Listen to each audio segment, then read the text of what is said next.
Actually, Don is the only surviving Yahweh shrine in the world, from antiquity at least, Oh wow. along with Tel Oh Arad in the wow. south, but That's it's mostly been deconstructed and put in the Israel Museum. These are the only two Yahweh shrines that survive into the archaeological record. Now, while damn. this bull imagery might have been primitive to Yahweh, it's much more likely that it All the right. birth, survival, twilight, and ultimate How do you demise of pronounce that? divine being Yeah. seems to follow its own I swear evolutionary I've seen this name so many times and I patterns, don't know how to such that pronounce it, some but gods endure without significant cultic or theological change for centuries, while others blaze onto the world stage only to burn themselves up into extinction almost as soon as they appeared.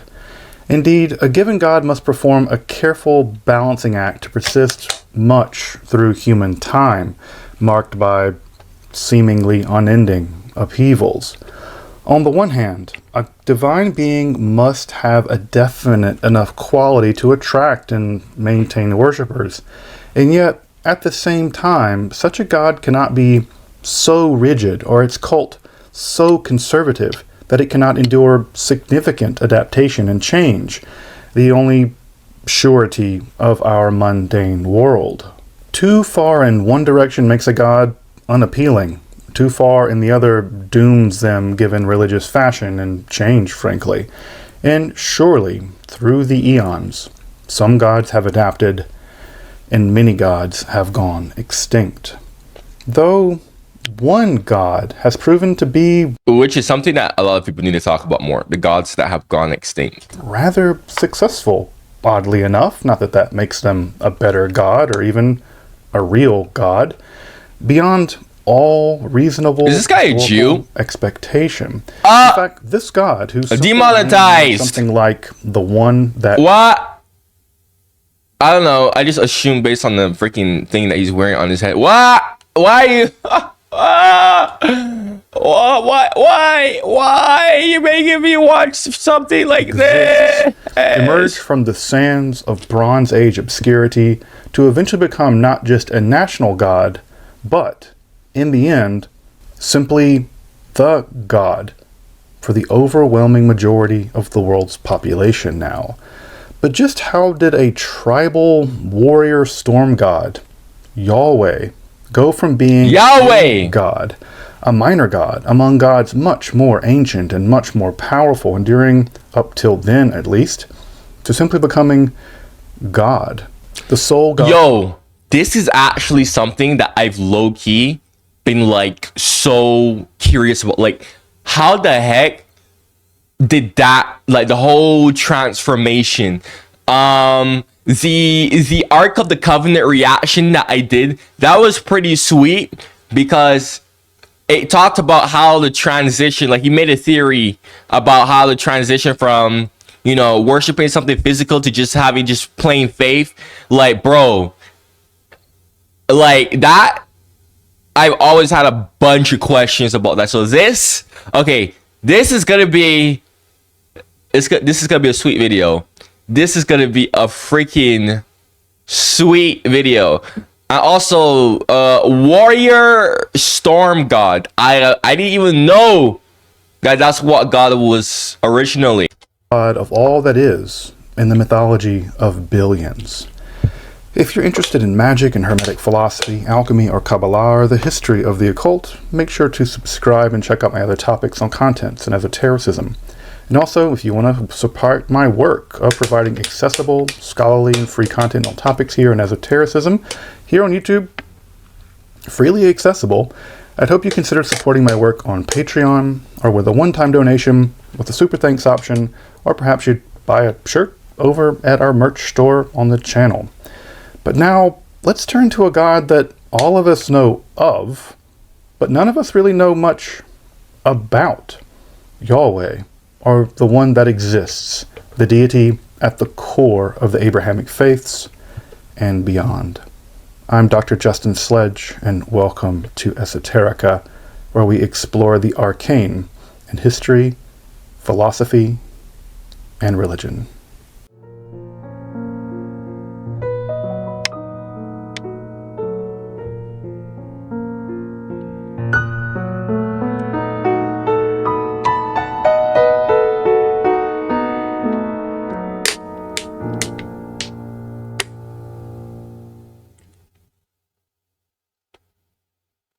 As you might imagine, this is an episode I've been wanting to make for a long time, and I've been absolutely dreading having to make it for even longer. The importance of an episode on Yahweh is basically self-evident, but the challenges to making it should be equally self-evident. The literature on this topic is vast, utterly vast. It's spread over a dozen or so languages, performed by ingenious specialists with an encyclopedic grasp of the material, and yet an entire argument or series of arguments can hinge on a single suffix of an inscription. I'm looking at you, Kuntilich, a Druid pronomial suffix problem. And, of course, with Yahweh being at the core of the Abrahamic religions, historicizing such a being can easily be taken as an assault on the very core of those religions. If you historicize Yahweh, everything else might just disappear into the air. And yet, that's the task at hand. So it should go without saying that virtually everything I'm going to say in this episode can and would be taken to task by an army of specialists, and can in no way taken to be definitive, because there is simply that little consensus among the specialists.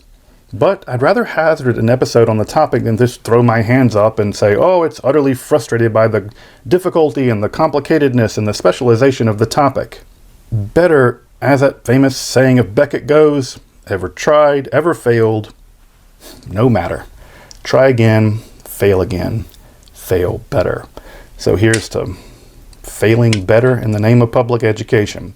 Also, on a personal note, using the name Yahweh is just simply an academic attempt to vocalize the name of the Israelite tribal god, and not some attempt to actually utter a magical divine name, much less take such a name in vain. In fact, public education is just about the furthest thing from my mind when I think about doing something in vain.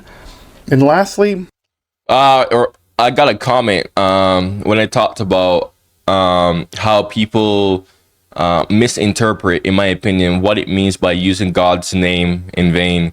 And that person, I said something completely different, of course. That person, though, forgot which video it was. It was a very long time ago. This is like back when my channel was like last year. When my channel was, my channel is still in its infancy, but my channel was really early stages of revival. But I said that people tend to misinterpret what it means by don't use God's name in vain. And someone says, oh, well, it means don't say Yahweh, right? So, yeah, I never heard that before. Yeah, I never heard that. Like, I was like, what? Yahweh? I was like, I never, bro. Not a single soul has ever told me that when I freaking grew up in Barbados. And Barbados is a freaking extremely Christian nation. Never. this is an academic channel, and I check my religious commitments at the door, and historical facts and evidence are what matter here, not my personal beliefs. And really, when we allow our faith to dictate our history, we really just betrayed both. I guess I'll just come out of the gate with it. The origins of Yahweh are utterly unknown. The name may appear first in the 14th century BCE of an enemy list of Amenhotep III, in a similar but later list in the 13th century BCE by Ramses II as the Shasu of Yahweh, or the Shasu of Yahu. It's not quite clear how that was pronounced. The Shasu were semi-nomadic pastoralists, typically associated with raiding and general big brigandry. The Egyptian name for their name actually indicates their nomadic existence, to roam about, while the name taken up into Semitic and Hebrew means something like to raid or to plunder. So, wow, clue what they were. While the name Yahweh does seem to appear here, it also seems to be functioning primarily as a toponym rather than as a theonym. But that other Shasu in the list are also associated with... Honestly, you know, like, I'm not surprised. I'm not really surprised. I kind of low-key expected that yeah, they probably wouldn't know where the origins of this name came from. You know, I talked about this in my videos before. We have lost so much of time. Guys, literally 99% of history is gone. Literally lost. 99%. Like, you think that we know history? We don't. We really don't. We actually don't. So, you know, and then there's a wonderful video on YouTube where it basically talks about how we basically only remember most history from like rich people's perspective, or like back then like, noble classes, you know, which is like the average folk. Like we still got history from that, but most of that's gone, right? Which is a big critical piece of history that we'll just never know. Which is just sad, you know. It's like, you know, I just hope that when I die, you know, that people just like somehow I'm just able to see like the history of the whole world or something like that. That'd be cool, you know. I said that before, but still, it's just, it's kind of sad when you just kind of think about the fact that quite literally 99% of history is, it's lost. And you might be saying, oh, well, we live in a time where we're keeping records now. Yeah, but modern history, I'm not talking modern history. I'm talking like obviously pre-modern history. Yeah, 99% of that gone, bruh. You know? Of Seir, the mountain range in the southwestern Transjordan, is probably going to prove salient here in just a moment. Whether the Shasu were Proto-Israelites isn't clear, but it seems reasonable to think that there was probably some connection, and ditto with the Hyperu and the social then ethnic groups, the Hebrews, that began as a social group, not an ethnic group, who were also associated with brigandry. So this is a fun origin story. Israel first appears to enter history on the Merneptah stele. He's the son of Ramses II, like his 13th son, where he claims victory such that the Canaan has been plundered into every sort of woe. Ashkelon has been overcome. Gezer has been captured. Yanoam is made non-existent. Israel is laid waste and his seed is not. Huru is become a widow because of Egypt. It's perhaps worth mentioning here that the Egyptian determinative on Ashkelon, Yanoam, and Gezer indicate foreign city. This is the triple mountain determinative, whereas Israel has the foreign ethnic group determinative, though, to be sure, the use of determinatives by Egyptian scribes can be all over the place, kind of arbitrary. The southerly geographic placement may also be important, though. Note that the Israelites that Merneptah claims to annihilate aren't actually associated here with the Shasu, so that's interesting. And, of course, their god, the God of Israel, and none of these gods is mentioned here. The first historical archaeological link between Israel and Yahweh as a god dates to much, much later in the Iron Age, where the 9th century BCE Mesha Stele, Victory Stele, brags of dragging vessels of Yahweh before Chemosh as the Moabite kingdom rebelled and escaped Amorite Israelite hegemony in the region. Thus, it seems that southern Levantine nomads and raiders were associated with Yahweh, perhaps as a kind of theological toponym, and that by the 13th century BCE, an ethnic group known as Israel, at least to the Egyptians, existed in a similar area, and that by the 9th century BCE, the Israelite house of Omri seems to have had Yahweh as an important, probably as their national god, as opposed to the Moabite Chemosh, before which those vessels, the aforementioned vessels, were dragged. Now, given the paucity of the archaeological record, which is basically that, what can we glean from our other surviving body of evidence, that is to say, Israelite literature as edited and compiled into the Hebrew Bible about the origins of Yahweh, or what we might call primitive Yahwism, or the cult of Yahweh before its assimilation into the Canaanite heartland, the Canaanite cult, in the Canaanite pantheon more generally. Now, to do this, it appears that the best methodology would be to take the earliest linguistic strata of the Israelite literature as it appears in the Hebrew Bible, especially the Song of the Sea at Exodus 15, 1 through 18, Judges 5, or Devorah's Song, Psalms 18, 29, 68, Genesis. Dude, I need to reread the Bible. I need to reread the Bible because, like, I was simply just taught the Bible. Literally, I was just taught the Bible, right? I didn't really, like, sit down and read it. But I feel like I need to reread it to have my own perspective on it, because I said this before, when I said that people misinterpret the way God says don't use his name in vain. I simply said, I don't think they're literally saying don't say like God, don't say the word God. I think what that actually meant was don't preach God's word. Like, don't preach the word of God for your own benefit, right? Like, don't, like, for example, if you're just using the word of God as a convenience, right? Like, oh, God says not to, I don't know, like, forgive. This is the most common BS I hear people say, right? Oh, forgive and forget. And they completely just use that out of context. And, you know, they'll be like, oh, but God, bro, God says forgive and forget. And, you know, they don't actually care about the word of God. You know, they just only, they're just using it for their own convenience, right? You know, usually 9 times out of 10 is just some like BS that they've done in the past or some crap like that to someone. And now they just want, you know, just to just get over it, right? They just want to, you know, they don't want to take accountability, right?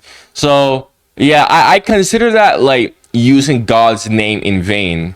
And, you know, I was talking to my mom, and, you know, I was like telling her, like some of the things that I've noticed a lot of people tend to misinterpret, in my personal opinion, about the Bible.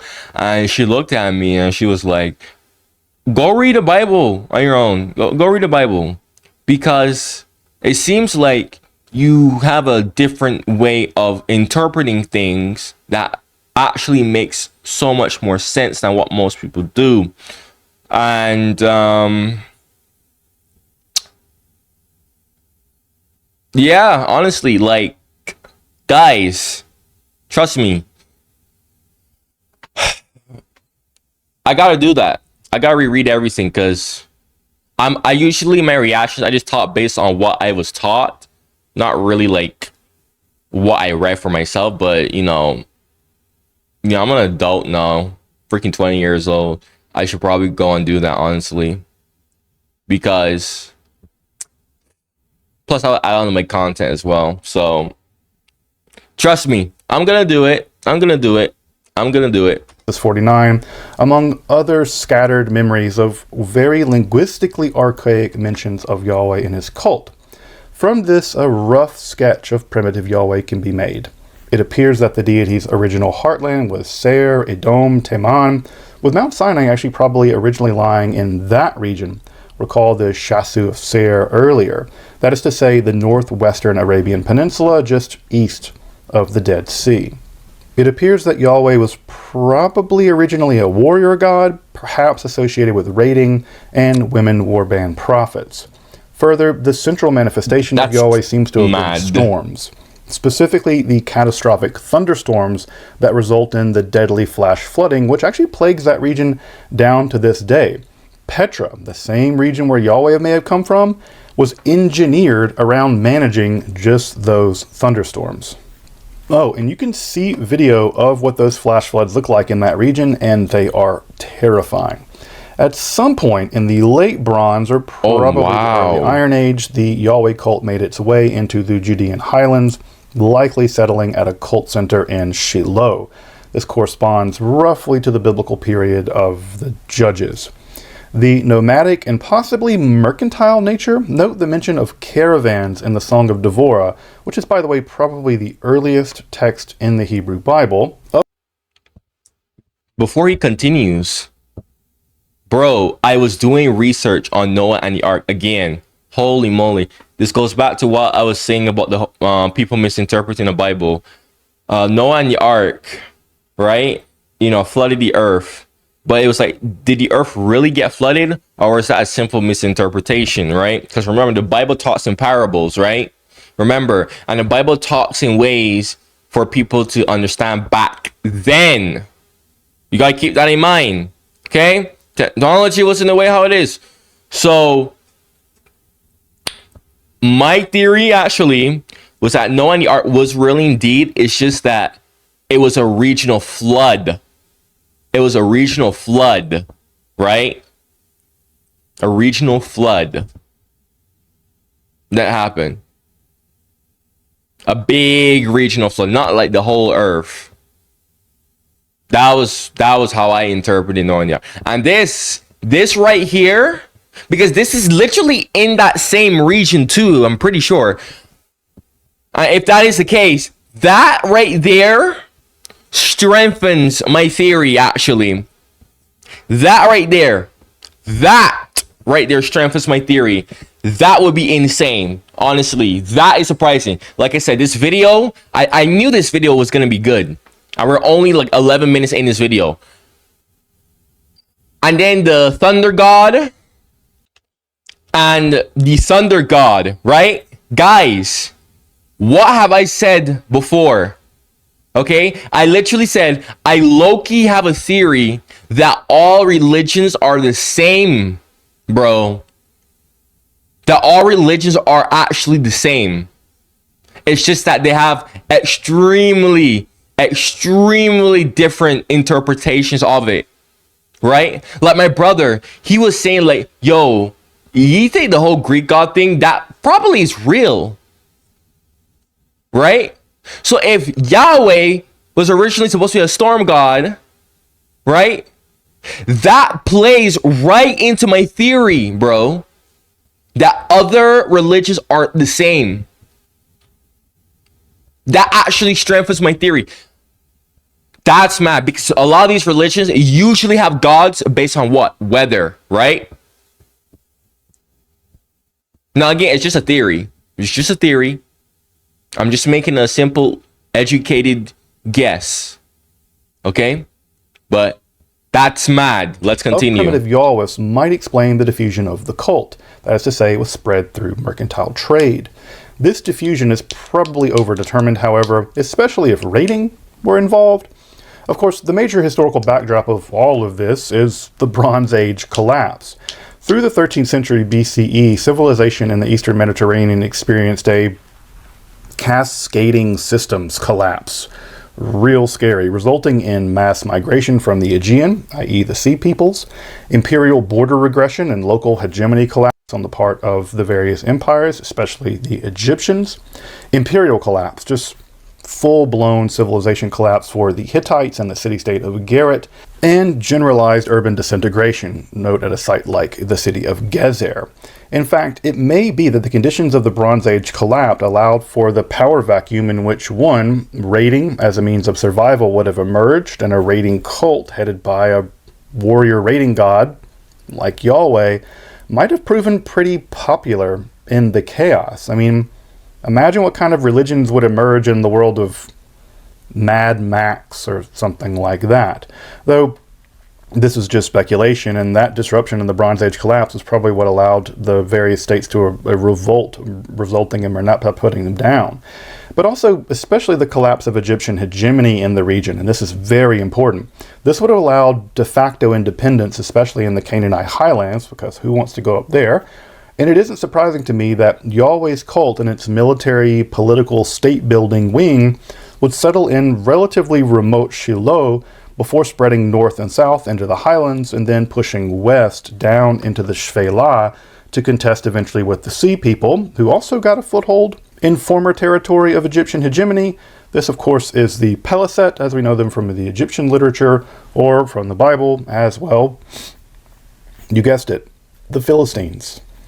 Thus, by Iron 1, or roughly around 1200 to 1000 BCE, Yahweh had probably come to settle in the Canaanite highlands, thus marking the end of primitive Yahwism and the beginning of an incredibly complex process by which elements of Canaanite religious and cultic systems would be negotiated with both the cult but also the very divine person of Yahweh through a process of theological convergence and assimilation, divergence and cultic antagonism, and especially early monarchic syncretism.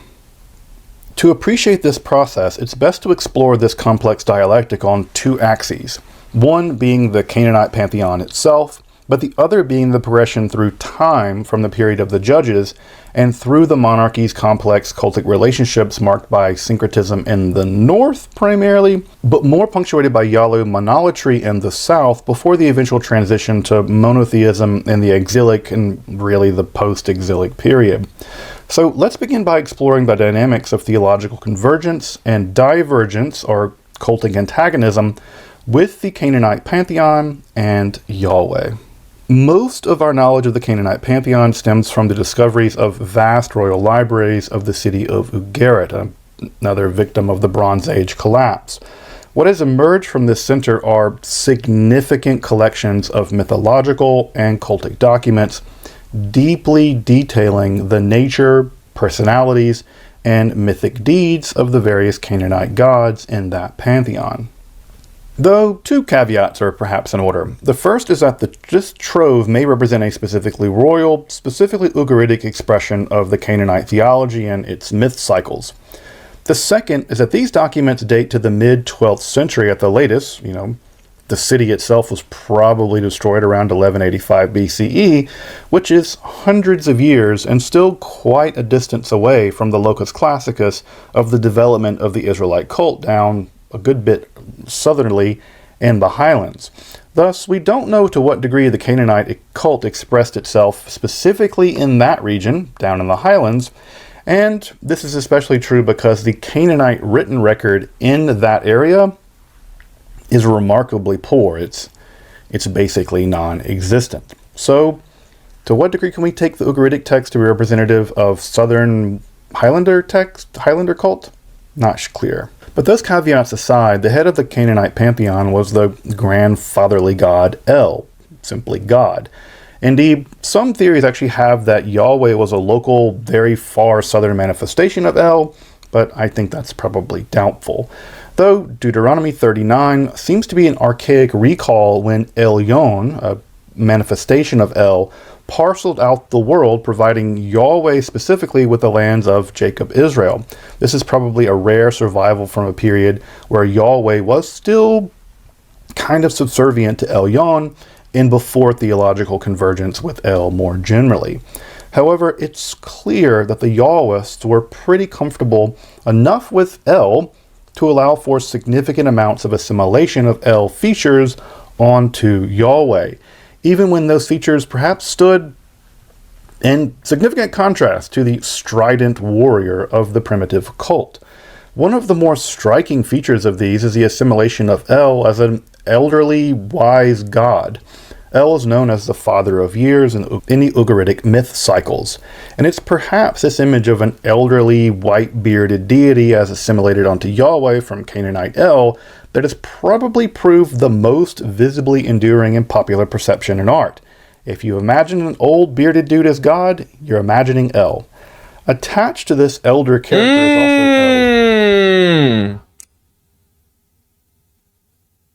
also El. It's funny because that's how I used to imagine God growing up. Yeah. But then I realized that although we are made in his image, I don't know, God could be something different. Wisdom. Honestly, probably is at this point. Who knows? With a warrior god. Who knows? Need to be wise or smart. Further, Yahweh's partially converged as a creator deity, but only partially converged. The name Yahweh probably just meant the one that is, or he is. and was primitively not associated with creative powers. Again, All right, makes warrior gods sense. don't do much creating stuff.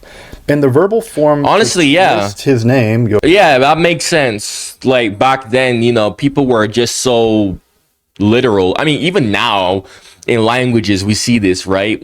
Languages are actually quite literal still when you really and truly think about it. So yeah. hey vav hey, into a creative form, the verbal form that we know as the hithil in Hebrew. It never appears in Israelite literature. Thus, it's unsurprising that a great deal of the creative work in the Bible is typically associated with the divine names like El and especially Elohim. Even note a name like Elkanah, El creates, never really appears with a Yahwistic theoform. We never get a Yahwistic version of that name. Thus, we have a situation where not only are elements of El assimilated to Yahweh, but that the early Israelites were even comfortable enough with a theological identity made between the two. They combine El and Yahweh. It's very clear in the Hebrew Bible. Thus, many elements of Canaanite El, though not all of them, definitely not all of them as we'll see in a moment, are assimilated to Yahweh, or, with the identity being established, the powers and features of El de facto become those of Yahweh. An element of this transfer, especially in the earlier period, was El's divine council, including a retinue of quasi-divine bureaucrats such as the prosecuting attorney Ha-Satan, but also the military leader, the Sar Tzava, but also including the 70 sons of El, or Elyon. Of course, these sons would also later become demoted to angels as monotheism took root before descending to earth to mate with human women in Genesis 6, and all that gets developed, of course, in the book of Enoch. Hold on a second. Wait. Hold on a second. I need to hear that again. Satan, but also the military leader, the Sar Tzava, but also including the 70 sons of El, or Elyon. Of course, these sons would also later become demoted to angels as monotheism took root before descending to earth to mate with human women. Yo, you know what's crazy?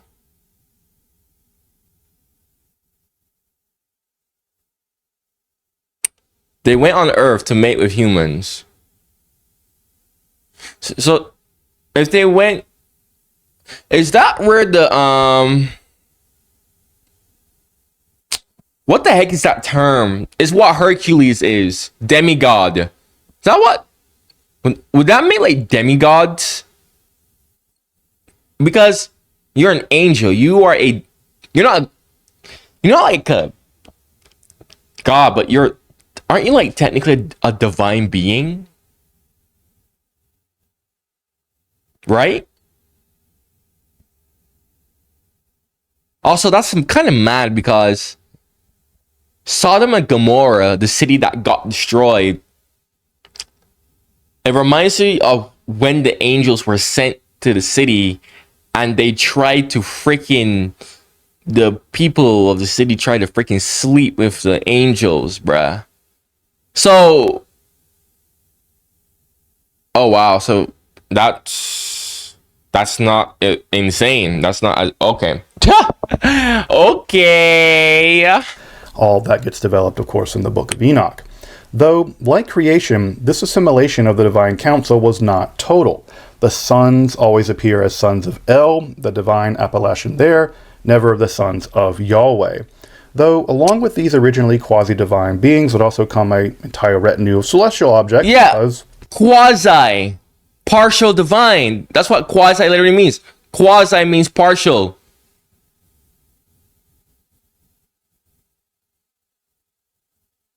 So a demigod is a partial, like, is a partial god, but also human. Bro, I'm telling you, bro. I am telling you. The reason why I'm saying this because this literally, bro, this sounds like other religions and what they believe in, bro. I'm telling you, this cannot be a coincidence. This can't be a coincidence, bro. I said it in one of my videos. No, the Ark of the Covenant one. Guys, if something is too much of a coincidence, it's not a coincidence, bro. And remember, our definition of what a god is so vague and is very versatile. Really and truly, a god could just be someone who's just above a human. Okay, literally, that could literally just be a god. Honestly, like when someone says, "Oh, you're godly at this game," right? You're just so above everyone else. You're just on a whole different level. So these sons of El might not be the one and true God. However, they can still be considered gods too. They're angels, yes, but the definition of God, again, you could consider them God. Like, you see where I'm coming from with this? And now, if we take that logic and take that information, right? Now we need to ask ourselves, all of these religions that believe in all of these gods, are they actually insane? Or do they simply just have a different interpretation of the one and true God, right? Guys, holy moly, there is so much that I can say that I can unpack here. This is mad. This is mad. I'm gonna get my brother to react to this. Me and my brother, we're gonna do a double reaction to this, but I'm gonna upload it on his channel, okay? Because I always talk about my brother. You might be asking, well, where's he at? Where's he at? Just give you a quick update. I was supposed to give my members an update, really and truly. Like, channel members are supposed to have a privilege of knowing like what future type of content I will be doing on my channel. That is a privilege of being a channel member. I was supposed to update you guys. Sorry, forgot. But just to give you an update for everyone to hear, we are simply just waiting for his PC to come because he's going to have his own setup as well. Where I will simply go to his setup. We do like videos together. He posts it on his channel. He's gonna come to this setup right here, and we're gonna do videos together. I post it on my channel, and it's gonna be like his channel is gonna be different, okay?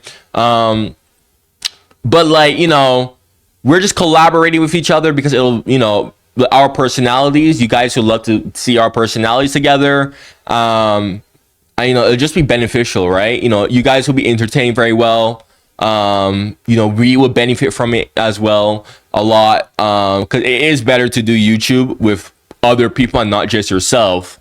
But trust me, he has his channel won't be like a carbon footprint copy. Like, it's gonna have some inspiration, all right. Like, yeah, definitely, yeah.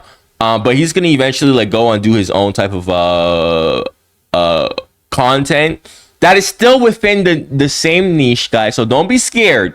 Don't be scared. The reason why I'm simply bringing him, okay, that's why I'm bringing him. It's because when you guys see his personality, I'm telling you, he's a sensible guy. He could be naive as shit, though. I cannot lie, but he's a sensible guy. He's a very sensible guy. A lot of the times. He knows what he's talking about. Okay, so I'm telling you, you're gonna love him. If you like watching me, you're gonna like watching him. I'm telling you. And besides, like I said, he's older than me. He's my oldest brother, 10 years older than me. He has a lot more to say. He has a lot more experience in life. He's 30 years old. Okay, trust me. Like, I look at him and I'm like, bro, you need to get your own YouTube channel. Like, you need to get your own YouTube channel. Funny enough, actually, it was me who inspired him to go and freaking go get his YouTube channel because he saw the freaking success, I guess, if you want to call it that I was somewhat getting. He was like, oh, maybe I should do that too. I was like, yeah, bro, like, you have a good personality. So, again, I'm telling you, he's coming. I'm honestly looking forward to it. We're simply just waiting for his PC to come. And then he's going to go and set up his channels and whatnot. And eventually, I'm telling you, yeah, man, me and him, we're going to be collaborating. And honestly, we're planning to just, move forward from there. Yeah, guys, like I said, my channel, guys, I'm going to be on my channel for all my life, and I'm gonna be expanding my channel a lot in the future. Okay, like this is simply the early days, but let us continue. But he definitely, I gotta react to this because me and him, we were talking. Literally, we were talking about this the other day about how we all think that all religions are like the same, believe in the same God, but they just have different interpretations of it. This video is so good. It's strengthening this theory. The sky, especially things like stars, the sun, and the moon, that were all worshipped in the region as well. One of those beings, Halel ben Shachar, probably Venus, appears in the divine council as a kind of insurgent upstart cast down to Canaanite Sheol, the underworld of the Israelites, and an oracle against a king of Babylon, probably Nebuchadnezzar. Of course, this character would later go on to become modified in Christian mythology to become the satanic Lucifer in that tradition, showing just how long of a half-life these beings can have. That being goes all the way back to ancient Canaanite celestial mythology. Another interesting instance has a deceptive spirit, a Ruach Sheker, being recruited by Yahweh to fool some of the prophets to ensure the death of King Achav. Of course, Psalm 82 also captures this assimilation of El's divine council very clearly. He's speaking to members of the divine council, they're called gods. Perhaps the most peculiar assimilation of this to the warrior god Yahweh are actually El's traits as merciful and compassionate. This is an outstanding trait and sensible for the grandfatherly El, who even has a bit too much to drink from time to time. There are some great stories in the Ugaritic myth cycles about that. And it is an interesting but reasonable assimilation onto a god whose prehistory of warfare and brutal raiding must transition. It has to transition when you go into a more sedentary cult where, you can't solve all your problems through violence anymore, even most of your problems through violence. Thus, this results in contemporary readers' whiplash reading the Hebrew Bible, where the deity there seems to absolutely delight in wading in blood of his foes and killing people, and then you turn a few pages later, and this is a God whose mercy and compassion never fail. That's because you have two gods being welded together here who have very different traits. Of course, not all elements of Yahweh were assimilated equally by the Israelites. One of the important epithets of El was Bull El, and bull iconography, eventually all iconography, especially in the south, was apparently polarizing among the Israelites. It appears that the northern variants of the cult accepted El Yahweh bull iconography, with Jeroboam I setting up very distinct bull imagery at his Yahweh shrines at Bethel.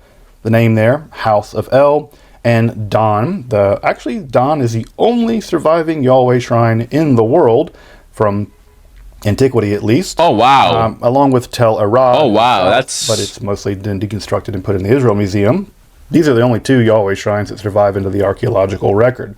Damn! Now, while this bull imagery might have been primitive to Yahweh, it's much more likely that it was a northern assimilation from the El cult, that the southern cult, by the way, preferring the ark's cherubim as its major cult symbol, but it was actually just more generally aniconic in its disposition, generally grew to detest, especially as the northern kingdom grew in power and prestige, and, well, the Amorites were very powerful, and the Southerners probably felt jealous of them and hated their cows.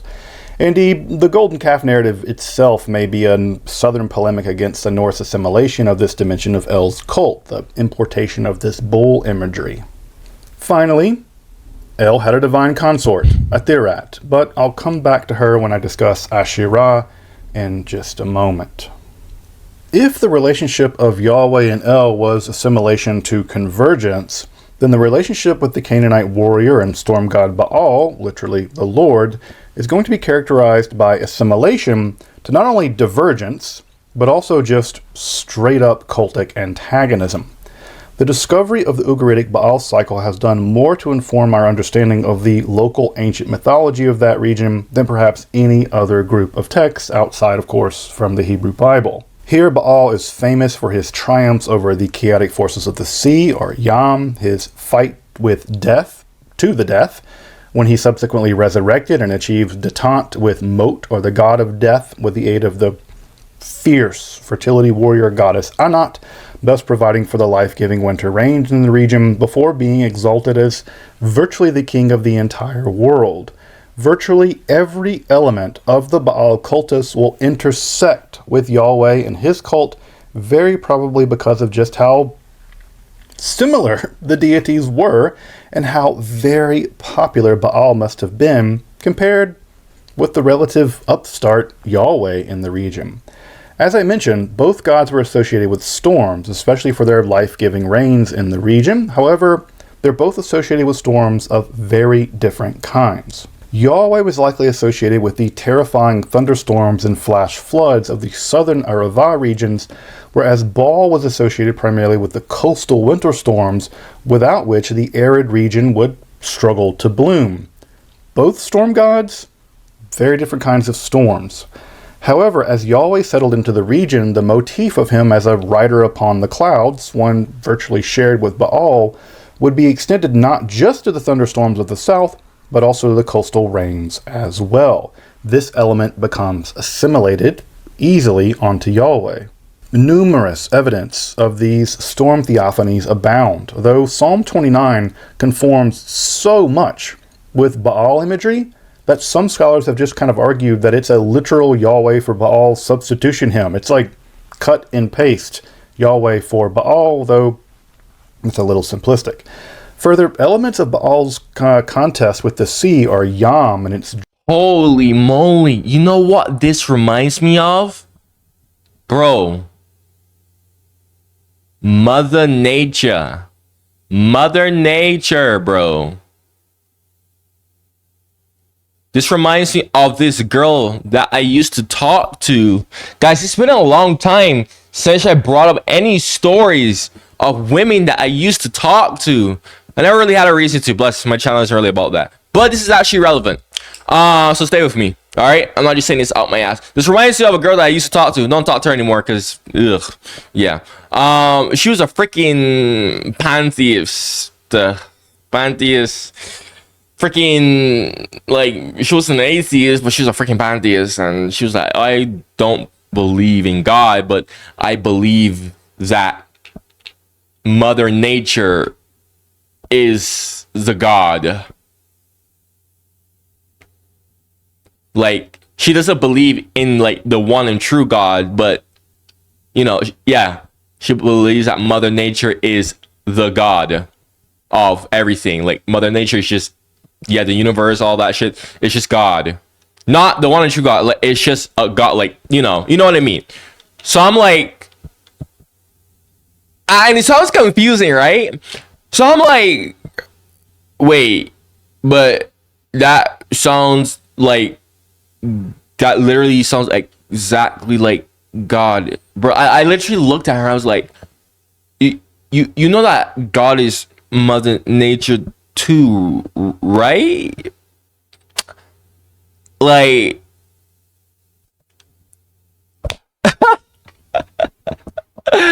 oh my God, yo, to this day, I never understood that logic. Okay, I never understood that logic. Okay, whew, I swear, if I had to tell y'all the stories of women that I used to, or I attempted to talk to, and I just did not get far, you would be like, bruh. Yo, yeah, it's why I don't really like to bother with most women anymore. Dragon Lotan are mirrored in early Israelite Yahwism, with a similar contest, most notably in the third creation story of the Bible, found in Psalm 74, and of course in Job, where the defeat of sea monsters, specifically Leviathan, were a necessary aspect of forging the world from watery chaos to order. This is a pretty common myth cycle in the ancient Near East. Ironically, this defeat of Leviathan would be later transposed into a world-ending apocalypse in later mutations of the myth, both in Judaism and in Christianity.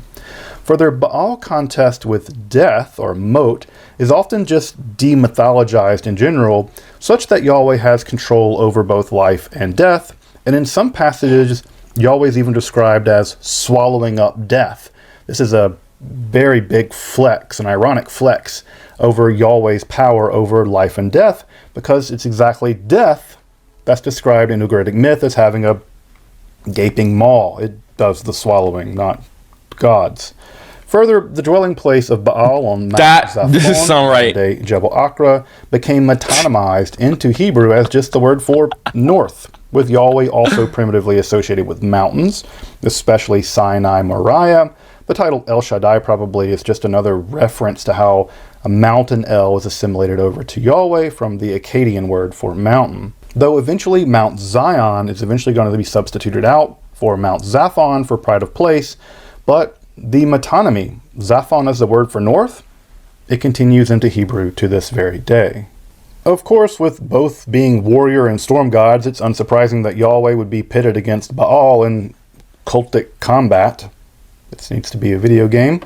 Baal's popularity can be seen in the numerous, over a dozen theonomic place names associated with him. These are probably local manifestations of Baal, akin to the way that Roman gods were locally manifest, or even the way you get sort of avatars of Mary in various places, Our Lady of so-and-so.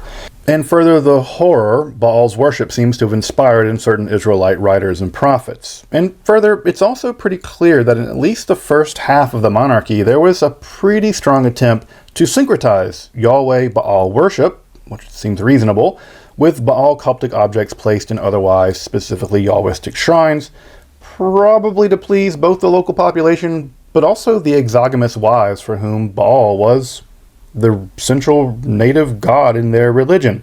The Israelites would marry outside of the Israelite group in order to basically secure international relationships like everyone else.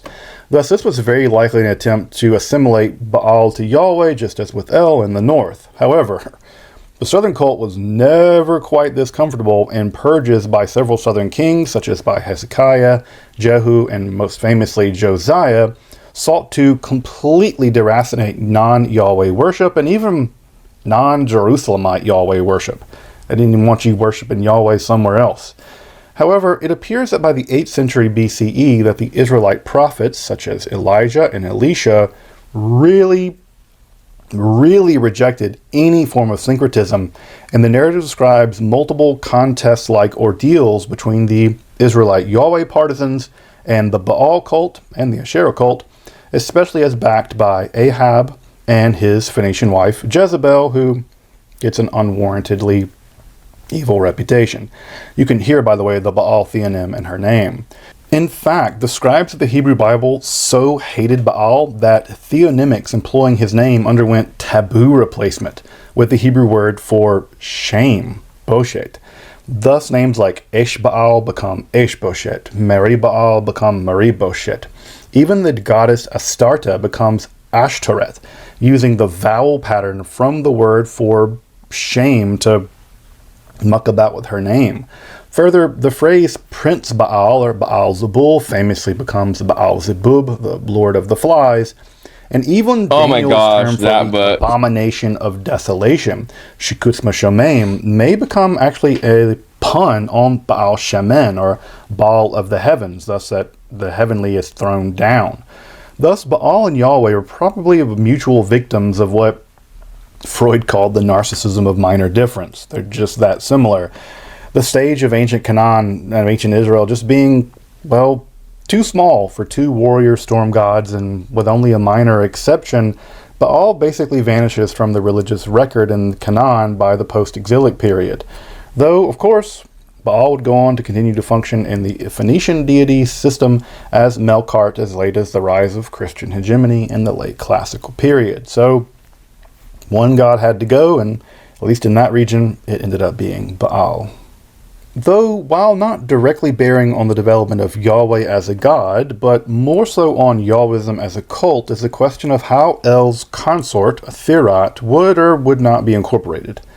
Asherah, she appears in the Hebrew, is mentioned some 40 times throughout the Hebrew Bible, though overwhelmingly in reference to a kind of wooden ritual pole that probably represents a sacred tree of fertility, which in turn, of course, represents the goddess herself. Though there are a couple times where she's mentioned as a Pesel Asherah set up by Menashe. This is probably an engraved representation of her, maybe like those ones from the Bronze Age of her cupping her breasts, though we don't know. Unsurprisingly, the cult of Asherah was very popular, and it seems reasonable for many reasons. Fertility is popular. That Yahweh El assimilation convergence would also result in consort exchange, such that El Athirat would become Yahweh Asherah, and that seems to be precisely what happened. Though, of course, not without some hella theological controversy. Several Israelite and Judean kings seem to have placed her cultic symbol in Yahweh temples, and equally stridently, Elijah contested with her prophets and the prophets of Baal and murdered them all, at least according to the text, and Josiah targeted her cult in his Inquisition reforms. Indeed, it's the Deuteronomists, particularly, that have the most deeply concerned worries about the elimination of her cult. Her exact status in this period is contested, while the two famous inscriptions at Kuntalit Adrud and Khirbet El Qom seem to indicate that her status was as consort of Yahweh, despite that pesky pronomial suffix, which no one quite seems to know just what to do with, and there is 50,000 volumes on that. One pronomial suffix. The overwhelming concern about her is the adoration of her cult object itself, especially in Yahweh shrines. They may have been okay with Yahweh having a wife, but not her cult object in the same shrine. While we have to acknowledge the paucity of evidence here, it seems reasonable to me that she did function as Yahweh's consort, but that this El assimilation was heavily theologically contested, especially in the south with the more emergent Yahweh monolaters. The cult object probably represented the goddess. That seems almost ipso facto true. It clearly became associated with Yahweh. The Deuteronomists constantly complain about it, and the logic of El convergence seems likely that the two were conceived together, despite, again, the general aniconic and Yahweh monolatry parties eventually that would emerge and obtain cultic hegemony, especially in the south. Now, to what degree Asherah and Astarte Ishtar were assimilated during this period is unknown. The answer is probably maybe. And further, there's a vague reference to a being called the Queen of Heaven, very disdained by Jeremiah. Who this is also unknown. Though the term for the cakes that are offered to the Queen of Heaven in that text there are actually Akkadian loanwords. They're coming over from the Akkadian language. So it seems like a nod in the direction of Ishtar Astarte assimilation, but we don't know. With the exception of a few names, especially in very archaic sources there in the Song of Devorah, the fertility and warrior goddess Anat seems to play basically little to no role in this period of the development of Yahwism, and maybe just in the whole cultic environment of Canaan. Though the bloodshed imagery associated with Ugaritic Anat, her wading through blood and gore and decapitated heads rolling about her feet and dismembered hands flying into the air about her like locusts. What the heck? Okay. This needs to be metal song. Why isn't there a metal band called Anat? You see very similar kinds of depictions of Yahweh delighting in warfare and carnage in the Song of Devorah, but honestly, I would just suspect that primitive Yahweh and Anat actually would just have made a better couple than Yahweh and Asherah, given their proclivity to massacring people. You get kind of natural-born killer vibes from that couple. But I suspect the similarities are probably just endemic to ancient total warfare, hacking people to death on the battlefield, than any actual theological convergence or assimilation between Yahweh and Anat. Of course, Yahwism would undergo further assimilation to Canaanite mythology, especially the demythologizing of the plague gods Resheph and Dever, literally burning and plague, terrifying gods who come to serve as nightmarish steeds pulling the divine chariot. That is an image in the Hebrew Bible, more metal. Or the literary transfer of the mighty regal dead of the Raphauma of the Ugaritic mythology to the Rephaim as giants defeated by biblical figures as a show of force in the Hebrew Bible. In fact, I've done an entire episode tracing out just the development and history of the Rephaim from ancient Canaanite into ancient Israelite mythology if you want to check it out. That's a fascinating development with the Rephaim.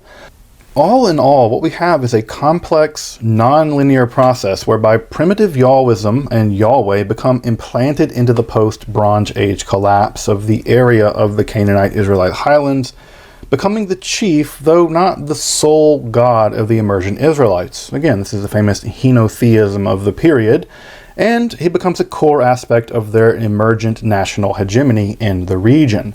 The earlier period is marked by theological convergence and divergence, assimilation and conflict, all with the local Canaanite cults and their gods, with a tendency towards syncretism in originally the more affluent northern areas, but this earns the ire of both the southern Yahweh partisans who may have been already on the path or developing in the direction of monolatry and anaconism, along with a small fraction of northern prophet shamans. With the destruction of the north in 722 BCE, the northern Yahwist refugees would be absorbed into the more anti-syncretistic, anaconic, and Yahweh monolatrous southern cult. This would develop in fits and starts until the rule of Josiah and the Deuteronomists, whose reforms, or better, inquisition, not only sought out to eliminate non-Yahweh worship from this kingdom, but also non-Jerusalemite Yahweh worship. Again, theology and politics are the same thing here, and centralizing one centralizes the other by necessity. Hence the destruction of even Yahweh shrines in the region, like that one that was torn down there at Tel Arad. With the 6th century BCE exile of the Judean elites, who were probably majority Yahweh monolaters or even early monotheists maybe, the theology of the exile and the post-exile would represent a massive shift from a parochial Judean god to a singular cosmic god with a clear expression of monotheism first emerging in texts like Trito Isaiah. Monotheism would mark the post-exilic period, Yahwism went into exile, Judaism came back. And that's a point I'd like to drive home. In my mind, the transition to the universal monotheism of Judaism would come at a price. And that price would be the particularism of Yahweh as Yahweh. Far from the primitive warrior storm god of the desert wilds of the Arava, or even the quilted together deity forged in the religious crucible of contestation and assimilation of the period of the judges in the northern and southern kingdoms, the theological tension would now be between the God of Judaism as a people, both sovereign and diasporic, with a truly universal being transcending all differences, responsible for even the cosmos itself, even abstracted to utter transcendence by both apocalyptic mysticism and Hellenistic philosophy.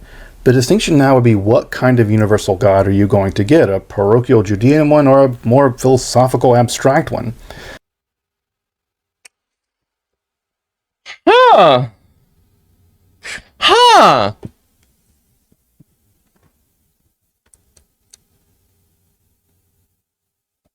Huh. That's a lot to think about. But you know, you have to like think about it like this, right? You know, back then, people's lives were a lot more simpler, right? They didn't really know not much about the cosmos. So it makes sense that he was just like a warrior storm god, because again, those were like the main things that was affecting their lives and that what clearly that they knew about, because you know, storms happen a lot and wars happen a lot, right? So although I would like to see in more detail how because he did mention something about Greek mythology having influence, or like Hellenistic mythology had influence on that. Did I hear that correctly? On like how God became like this cosmos, all freaking universal, you know, what's the word? Like interdimension or whatever word you want to say, like type of God, right? I